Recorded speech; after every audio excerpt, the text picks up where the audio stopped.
શ્રી ગણેશાય નમઃ.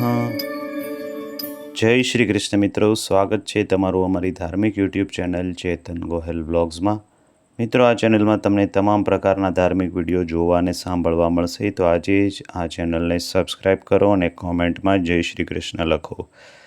શાંતાકારમ ભુજગશયનમ પદ્મનાભમ સુરેશમ વિશ્વામધારમ ગગનસદૃશમ મેઘવર્ણમ શુભાંગમ લક્ષ્મીકાંતમ કમલનયનમ યોગીર્ભીર્ત્યાગમ વંદે વિષ્ણુ ભવભયહર સર્વલોકૈકનાથમ. બોલીએ વિષ્ણુ ભગવાનની જય. મિત્રો, સ્વાગત છે આજના વિડીયોમાં. આજે આપણે વાત કરીશું કામિકા એકાદશી ક્યારે આવે છે, તેનું શુભ મુહૂર્ત શું છે, તેની પૂજા વિધિ અને તેનું મહત્ત્વ. તો મિત્રો, વિડીયોમાં અંત સુધી જોડાયેલા રહેજો. તો આવો જાણીએ કામિકા એકાદશીનું મહત્ત્વ અને શુભ મુહૂર્ત વિશે. મિત્રો, કામિકા એકાદશીની શુભ શરૂઆત એ 20 જુલાઈ 2025ના રોજ બપોરે 12:12 થાય છે અને પૂર્ણ 21 જુલાઈ 2025ના રોજ સવારે 9:38 થાય છે.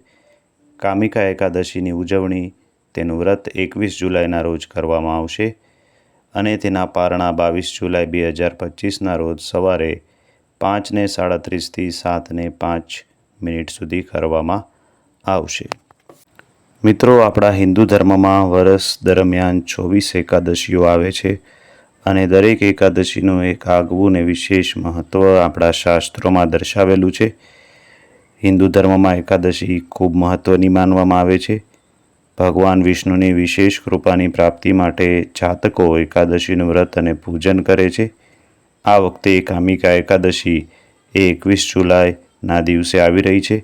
કામિકા એકાદશીનું વિશેષ મહત્ત્વ એટલે પણ છે કે એકાદશી એ ભગવાન વિષ્ણુની સાથે પૂર્વજોની પ્રસન્નતાને પણ પ્રાપ્ત કરવાનો એક શુભ અવસર ગણાય છે. કહેવાય છે કે આ એકાદશીનું વ્રત બ્રહ્માજીએ પણ રાખેલું હતું. કામિકા એકાદશીનું વ્રત અને ફળ એ ભગવાન વિષ્ણુની પૂજા અર્ચના કરવાથી અને માતા લક્ષ્મીની પૂજા કરવાથી પણ પ્રાપ્ત થાય છે. બીજું સૌથી મહત્ત્વપૂર્ણ ફળ એ મળે છે કે એકાદશીની રાત્રે શુદ્ધ ઘીનો દીવો પ્રજ્વલિત કરી ભગવાન વિષ્ણુની ભક્તિ કરવાનું વિધાન પણ છે. જો આ દિવસે એકાદશીનો આ રીતે આપણે દીવો પ્રજ્વલિત કરીએ તો આપણા પિતૃ, આપણા પૂર્વજો ખૂબ પ્રસન્ન થાય છે અને આ કાર્ય એ પૂર્વજોને અમૃત પીવડાવવા સમાન કાર્ય છે, જેનો આપણને લાભ મળે છે. હિન્દુ શાસ્ત્ર અનુસાર કામિકા એકાદશીમાં જાણે અજાણે થયેલા પાપોમાંથી મુક્તિ મળે છે. કામિકા એકાદશીની પૂજાથી સમસ્ત દેવતા, ગંધર્વ અને સૂર્યની પૂજાનું પણ ફળ મળે છે. કામિકા એકાદશીનું વ્રત કરવાથી ભગવાન શિવ અને ભગવાન વિષ્ણુના આશીર્વાદ મળે છે. આ વ્રત કરવાથી વ્યક્તિને જીવનના દરેક સુખોની પ્રાપ્તિ થાય છે અને તેના દરેક કષ્ટોનો અંત આવે છે. આ મહિનામાં કામિકા એકાદશીનું મહત્ત્વ વધી જાય છે. શાસ્ત્રો અનુસાર ભગવાન વિષ્ણુના આરાધ્ય દેવ શિવ છે અને ભગવાન શિવના આરાધ્ય દેવ શ્રી ભગવાન વિષ્ણુ છે. માન્યતા એવી છે કે આ દિવસે ભગવાન વિષ્ણુના ઉપેન્દ્ર સ્વરૂપની સાથે ભગવાન શિવની પૂજા પણ કરવી જોઈએ, જેનાથી આપણા દરેક અટકેલા અને બગડેલા કાર્યો સારા થાય છે. આ વ્રત કરવાથી ઉપાસકોની સાથે પિતૃઓના કષ્ટને પણ દૂર કરી શકાય છે અને તેને મોક્ષની પ્રાપ્તિ થાય છે. કામિકા એકાદશીના દિવસે બ્રાહ્મણોને ભોજન કરાવવું જોઈએ, ત્યારબાદ પોતે ભોજન કરવું જોઈએ.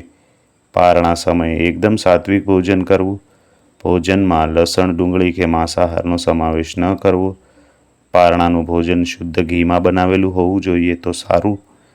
પારણાના ભોજનમાં સરસવના તેલનો ઉપયોગ ન કરવો જોઈએ. એકાદશીના દિવસે અનાજનું સેવન ન કરવું જોઈએ.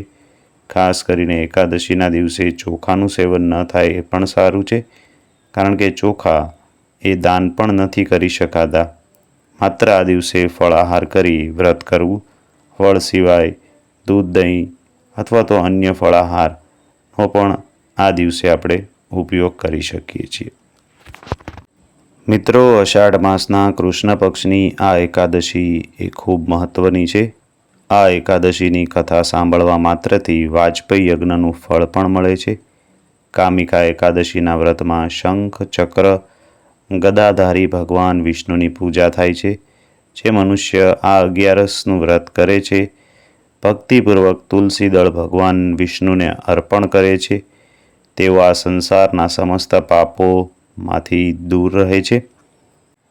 આ દિવસે રાત્રે ભગવાન વિષ્ણુના મંદિરમાં દીવો પ્રગટાવો, જેથી આપણા પિતૃ અથવા પૂર્વજોને અમૃતપાનની પ્રાપ્તિ થાય છે.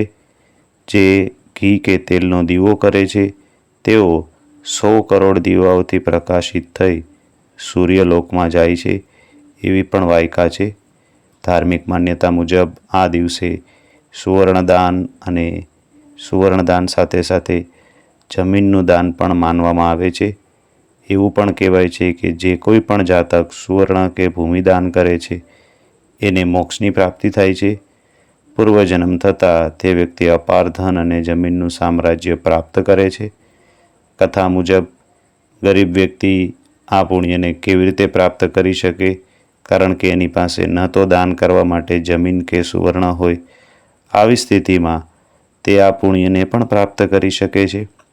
પૌરાણિક ગ્રંથો અનુસાર પદ્મ પુરાણમાં એવું કહેવામાં આવ્યું છે કે જે કોઈ વ્યક્તિ કામિકા એકાદશીનું વ્રત કરે છે, તે ભાવપૂર્વક ભગવાન વિષ્ણુની આરાધના કરે છે, તે જાતકને સંપૂર્ણ પૃથ્વી દાન કરવા જેટલા પુણ્ય ફળની પ્રાપ્તિ થાય છે. તો મિત્રો, આ છે કામિકા એકાદશીનું મહત્ત્વ. મિત્રો, હવે જાણીએ કામિકા એકાદશીની પૂજા વિધિ. મિત્રો, આ દિવસે વહેલી સવારે ઉઠી વ્રતનો સંકલ્પ લેવો. વહેલી સવારે ઉઠ્યા બાદ નાહી ધોઈ સ્વચ્છ વસ્ત્રો પહેરી મંદિર અથવા ઘરની પવિત્ર જગ્યાને ગંગાજળથી પવિત્ર કરો.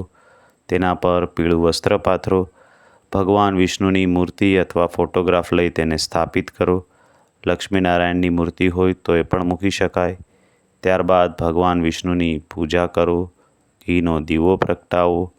પીળા ફળ, પીળા ફૂલ અને પીળી વાનગીનો ભોગ લગાવો. વિષ્ણુ સહસ્ત્ર નામના પાઠ કરો. ભગવાન વિષ્ણુના 108 નામ પણ લઈ શકાય. ત્યારબાદ આરતી કરો.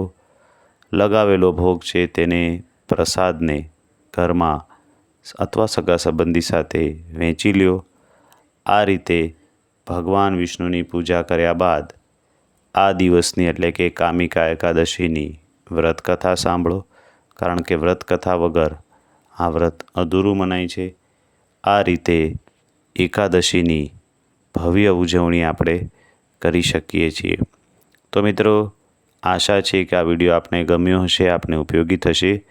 વિડીયો ગમ્યો હોય તો તમારા સગા સંબંધી સાથે વિડીયોને જરૂરથી શેર કરો. ફરી મળીશું કોઈ નવા આવા જ ધાર્મિક વિડીયો સાથે. ત્યાં સુધી અમને રજા આપશો. તમારા મંતવ્યો કોમેન્ટમાં જણાવજો.